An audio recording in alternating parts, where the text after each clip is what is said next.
인생이라는 복잡한 미로 속에서 우리는 수많은 관계를 맺으며 살아갑니다. 그 관계 속에는 신뢰와 믿음이 자리하지만 때로는 예측할 수 없는 배신의 그림자가 드리워지기도 합니다. 사랑하는 사람에게, 믿었던 친구에게, 존경했던 동료에게 배신을 당하는 순간 우리는 깊은 상실감과 함께 존재의 근원을 흔드는 고통에 직면하게 됩니다. 그러나 이러한 아픔을 겪지 않고 배신의 전조를 미리 알아차릴 수 있다면 어떨까요? 우리는 종종 미묘한 신호들을 무시하고 지나치곤 합니다.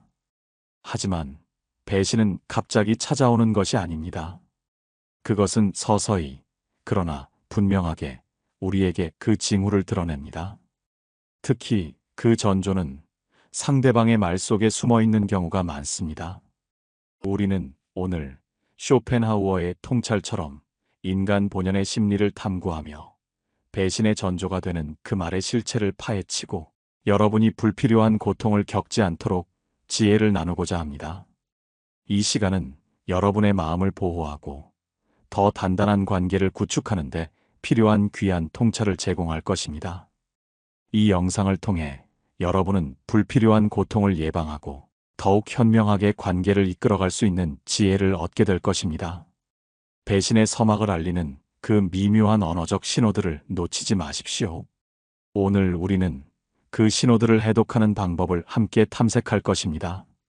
우리는 살아가면서 수많은 사람과 관계를 맺습니다. 이 관계들은 때로는 깊은 신뢰를 바탕으로, 때로는 미묘한 이해관계를 기반으로 형성됩니다. 하지만 그 어떤 관계도 배신의 위험에서 완전히 자유로울 수는 없습니다. 배신은 단순히 약속을 저버리는 행위를 넘어 인간적인 신뢰를 뿌리째 흔드는 가장 고통스러운 경험 중 하나입니다. 수많은 철학자와 심리학자들은 인간 본성의 어두운 면을 탐구하며 배신이 어떻게 시작되고 전개되는지에 대해 수없이 논해왔습니다. 그 모든 탐구의 공통된 결론 중 하나는 바로 배신의 전조가 대부분 언어 속에, 그리고 그 언어와 함께 나타나는 비언어적 신호 속에 은밀하게 숨어 있다는 것입니다. 이러한 신호들은 겉으로는 미미해 보일지라도 그 안에 담긴 의미는 결코 가볍지 않습니다. 오늘 우리는 바로 그 은밀하고도 결정적인 신호들에 대해 심층적으로 탐구하며 여러분이 스스로를 보호할 수 있는 통찰을 얻도록 돕고자 합니다. 배신을 계획하거나 이미 마음속으로 배신을 품은 사람은 내면에 불안과 두려움, 죄책감, 심지어는 기만에서 오는 우월감이라는 복잡한 감정을 품고 있습니다. 이러한 격정적인 감정들은 의도했든 의도하지 않았든 언어적 표현뿐만 아니라 비언어적 신호들을 통해 미묘하게 드러나기 마련입니다. 가장 흔하고 쉽게 간과하기 쉬운 신호 중 하나는 바로 시선 회피입니다. 여러분과 진정성 있고 중요한 대화를 나누어야 할 때 상대방의 시선이 불안하게 흔들리거나 바닥을 향하거나 혹은 아예 여러분의 눈을 마주치려 하지 않는다면 이는 명백한 경고 신호일 수 있습니다. 죄책감이나 후회, 혹은 자신의 거짓말이나 의도가 들킬까 하는 두려움이 무의식적으로 시선 회피로 나타나는 경우가 많습니다. 물론 단순히 수줍음이 많거나 성격이 내성적인 사람도 시선을 회피할 수 있습니다. 그러나 평소와 달리 갑작스럽게 시선을 피하거나 특히 중요한 논의나 민감한 주제를 다룰 때 유독 이런 경향이 두드러진다면 이는 상대방의 내면에 어떤 갈등이나 숨기고 싶은 진실이 존재한다는 강력한 암시로 해석해야 합니다. 또한 미묘한 표정 변화 역시 결코 간과해서는 안 될 중요한 단서입니다. 진지하고 심각한 이야기를 나누는 도중 상대방의 얼굴에서 아주 짧고 순간적으로 미소를 짓는 듯한 표정, 혹은 실소가 터져나오는 듯한 표정을 발견한 적이 있으십니까? 이는 심리학에서 듀핑 딜라이트 DUPING 딜라이트, 즉 기만자의 즐거움이라고 불리는 현상입니다. 상대를 속이는 행위에서 오는 은밀한 즐거움이나 우월감, 혹은 자신이 성공적으로 상대를 기만하고 있다는 안도감을 무의식적으로 드러내는 표정인 것입니다. 상대방은 여러분을 기만하고 있다는 사실에 일종의 삐뚤어진 만족감이나 통제감을 느끼는 것이며, 이는 아무리 숨기려 해도 감출 수 없는 미세한 표정으로 나타나는 것입니다. 만약 이런 미묘한 웃음기가 반복적으로 나타나거나 상황에 어울리지 않는 표정 변화가 감지된다면 상대방의 진심과 의도를 깊이 의심해 볼 충분한 이유가 됩니다. 이처럼 찰나의 표정은 수많은 말을 담고 있습니다. 신체적인 긴장 또한 배신의 전조가 될 수 있는 중요한 비언어적 신호입니다. 내면에 불안하거나 초조한 마음은 신체에 그대로 반영되어 나타나기 마련입니다. 예를 들어 대화 중에 상대방이 몸을 움츠리거나 팔짱을 끼거나 혹은 계속해서 자세를 바꾸고 손톱을 만지작거리는 등의 방어적이거나 불안정한 모습을 보인다면 이는 내적인 갈등이나 여러분에게 숨기고 싶은 무언가가 있다는 강력한 신호일 수 있습니다.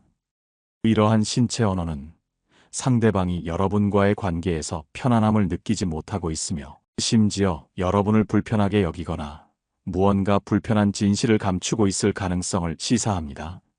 손가락을 꼼지락거리거나 다리를 떨고 턱을 만지는 등의 자가 진정 행동도 불안감의 표현으로 해석될 수 있습니다.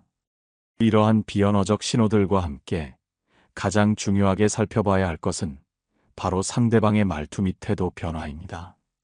배신을 준비하는 사람, 혹은 이미 마음이 떠나버린 사람은 평소와는 현저히 다른 어조나 태도를 보이는 경우가 많습니다. 갑작스럽게 목소리가 높아지거나 지나치게 낮아지는 등 어조의 불안정함이 느껴지거나 평소에는 사용하지 않던 어투나 단어를 사용하는 등의 변화가 나타날 수 있습니다. 예를 들어 늘 편안하고 수평적인 관계였는데 갑자기 상대방이 여러분에게 과도하게 친절해지거나 아첨하는 듯한 태도를 보인다면 이는 매우 의심스러운 신호일 수 있습니다. 이러한 과도한 친절은 자신의 기만을 덮기 위한 위장술이거나 혹은 여러분에게서 무엇인가를 얻어내기 위한 계산된 행동일 수 있습니다. 진심으로 우러나오는 자연스러운 친절이 아닌 어딘가 부자연스럽고 인위적인 느낌이 든다면 즉시 경계해야 합니다. 이러한 변화는 상대방의 진정한 의도가 불순하다는 강력한 암시일 수 있습니다. 갑작스러운 칭찬이나 과도한 선물 공세 또한 목적을 가진 행동일 수 있으니 주의 깊게 관찰해야 합니다. 또한 상대방의 숨기는 행동이 늘어나는 것 역시 중요한 전조입니다. 휴대폰을 유독 숨기려 하거나 여러분이 볼 수 없도록 화면을 뒤집어 놓거나 심지어는 여러분이 잠시 자리를 비운 사이에 메시지를 확인하는 등의 행동을 한다면 이는 분명한 경고입니다. 개인적인 질문에 대해 명확한 답변 대신 얼버무리거나 동문서답하거나 혹은 아예 질문 자체를 회피하는 경우가 잦아진다면 상대방이 여러분에게 무언가를 숨기고 있을 가능성이 매우 큽니다. 비밀이 많아지고 사적인 영역에 대한 접근을 극도로 꺼리거나 자신의 일상에 대해 구체적인 설명을 회피한다면 이는 관계의 균열이 시작되고 있다는 명백한 증거이며 신뢰의 기반이 흔들리고 있음을 시사합니다. 투명성의 부재는 관계를 좀먹는 독과 같습니다. 여기서 더 나아가 공감 능력 부족은 배신을 저지를 가능성이 높은 사람들의 핵심적인 특징으로 나타나기도 합니다. 타인의 감정에 진심으로 공감하지 못하고 오직 자신의 이익만을 추구하는 경향을 보이는 사람들은 상황이 자신에게 불리하게 돌아갈 경우 혹은 더 큰 이익을 얻을 수 있다고 판단할 경우 아무런 주저함 없이 타인을 배신할 수 있습니다. 이러한 사람들은 타인의 고통이나 감정에 무관심하며 심지어는 타인의 불행을 자신의 기회로 삼으려 하는 비정한 면모를 보이기도 합니다. 오직 자신의 목표 달성을 위해 타인을 수단으로 여기는 비인간적인 경향이 강합니다. 만약 상대방이 여러분의 어려움이나 감정을 진정으로 이해하려 하지 않고 늘 자신의 관점에서만 이야기하거나 여러분의 고민을 하찮게 여기는 듯한 태도를 보인다면 이는 경계해야 할 심각한 신호입니다. 진정한 관계는 상호 존중과 공감에서 비롯됩니다. 공감 능력의 부재는 관계의 지속 가능성에 대한 근본적인 의문을 제기합니다. 놀랍게도 UCLA와 오클라호마 주립대의 연구는 인간이 이기적인 동기에 의해 배신하는 사람을 특정 상황에서 신뢰할 수 있다는 역설적인 결론을 제시합니다. 이는 인간 본성의 복잡성과 이기심을 여실히 보여주는 연구 결과입니다. 즉, 다른 사람을 배신하더라도 그 행위가 자신에게 이익이 된다면 상대방은 그 배신자를 계속 신뢰할 수 있다는 것입니다. 예를 들어, 다른 사람의 비밀을 나에게만 은밀히 털어놓는 사람은 엄밀히 말해 다른 사람을 배신하는 행동을 한 것이지만 나에게는 귀중한 정보나 유대감을 제공해 주었기 때문에 아이러니하게도 신뢰할 만하다고 여겨질 수 있습니다. 이러한 이기적인 신뢰 관계는 겉으로는 단단하고 강해 보일지라도 실제로는 매우 취약하며 언제든 또 다른 배신으로 이어질 수 있는 불안정한 기반 위에 서 있습니다. 상대방이 다른 사람과의 관계에서 이기적인 방식으로 행동하는 것을 자주 목격했다면, 혹은 타인의 신뢰를 가볍게 여기는 언행을 보였다면, 여러분과의 관계에서도 유사한 상황이 발생할 수 있음을 냉철하게 인지해야 합니다. 이러한 유형의 사람은 자신의 이익을 위해서는 그 어떤 신뢰도 주저없이 저버릴 수 있는 잠재적인 배신자일 수 있으며, 결국은 여러분 또한 그 대상이 될 수 있음을 명심해야 합니다.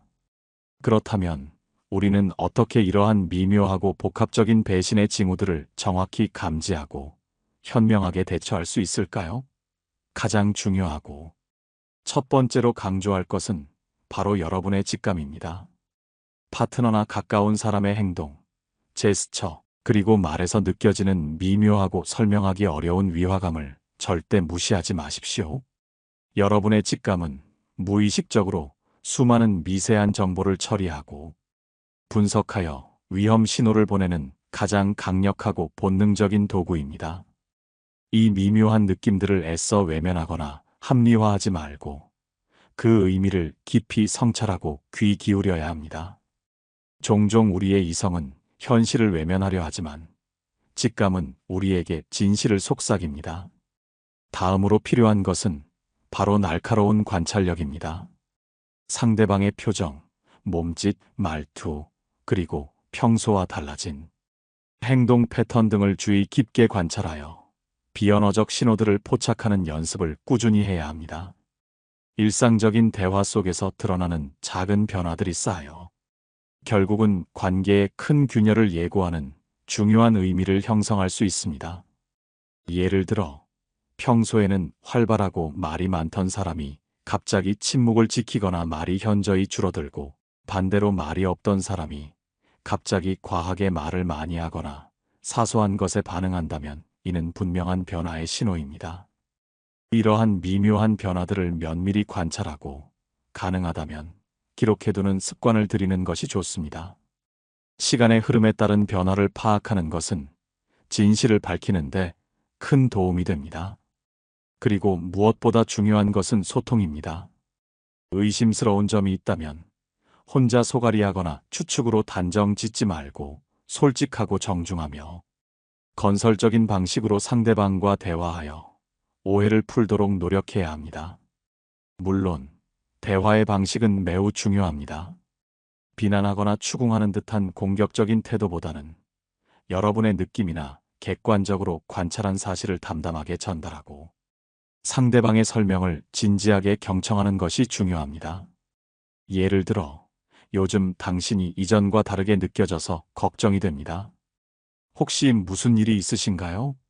와 같은 질문은 상대방에게 방어적인 자세를 취하게 하기보다는 진심 어린 소통을 유도할 가능성이 높습니다.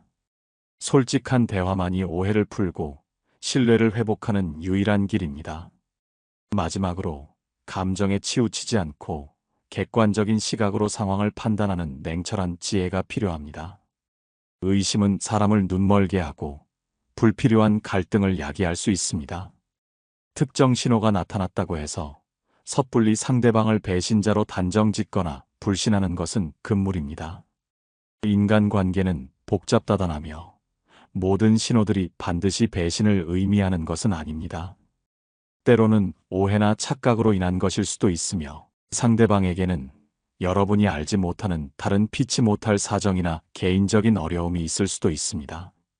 따라서 충분한 관찰과 진심 어린 소통을 통해 상황의 전반적인 맥락을 이해하려는 노력이 필요합니다. 감정적인 동요를 최대한 자제하고 냉철하게 상황을 분석하며 합리적이고 신중한 판단을 내려야 합니다. 섣부른 결론은 돌이킬 수 없는 관계의 파괴를 가져올 수 있음을 명심해야 합니다. 물론 위에 언급된 모든 신호들이 나타났다고 해서 반드시 상대방이 여러분을 배신할 것이라는 의미는 아님을 다시 한번 강조합니다. 인간관계는 항상 유동적이며 오해나 일시적인 감정으로 인한 착각이 발생할 수도 있습니다. 그러므로 섣부른 판단보다는 먼저 대화를 통해 문제를 해결하고 관계를 개선하려는 노력이 최우선되어야 합니다. 하지만 만약 여러분이 이러한 모든 노력에도 불구하고 배신을 당했다면 감정적으로 휘둘리거나 자책하기보다는 객관적으로 상황을 파악하고 무엇보다 여러분 자신을 보호하는 데 집중해야 합니다. 배신은 깊은 상처와 아픔을 남기지만 그 상처는 결코 여러분을 약하게 만들지 않습니다.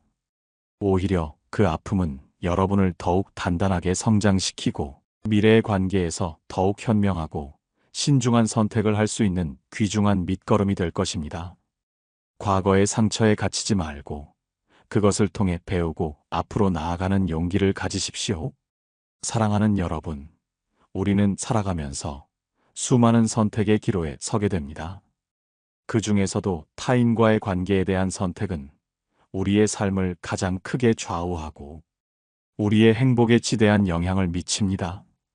배신의 전조는 항상 미묘하게, 때로는 침묵 속에, 때로는 언어 속에 숨겨진 채 우리에게 신호를 보냅니다. 오늘 우리가 함께 탐구한 것처럼 상대방의 시선, 표정, 말투, 그리고 숨기는 행동에서 나타나는 작은 변화들을 결코 가볍게 여기거나 놓치지 마십시오. 그리고 무엇보다 여러분 내면의 소리, 즉 여러분의 직감을 신뢰하십시오. 그것은 수많은 삶의 경험과 무의식적인 통찰이 복합적으로 작용하여 만들어낸 가장 강력하고 본능적인 보호막입니다. 관계 속에서 이러한 미묘한 신호들을 민감하게 감지하고 현명하게 대처하는 것은 불필요한 고통을 예방하고 더 건강하고 견고하며 진정한 신뢰를 기반으로 하는 관계를 구축하는 데 필수적인 삶의 지혜입니다. 배신의 아픔에서 벗어나 더욱 단단하고 지혜로운 인간으로 성장하여 행복한 삶을 살아가시기를 진심으로 바랍니다. 여러분의 삶에 진실하고 상호 존중하는 인연만이 가득하기를 응원합니다. 스스로를 보호하고 진정한 행복을 추구하며 의미 있는 관계를 만들어가는 여정에 이 귀한 지혜가 언제나 함께하기를 기원합니다. 여러분의 용기와 지혜로운 선택을 응원하며 밝은 미래를 향해 나아가십시오. 감사합니다.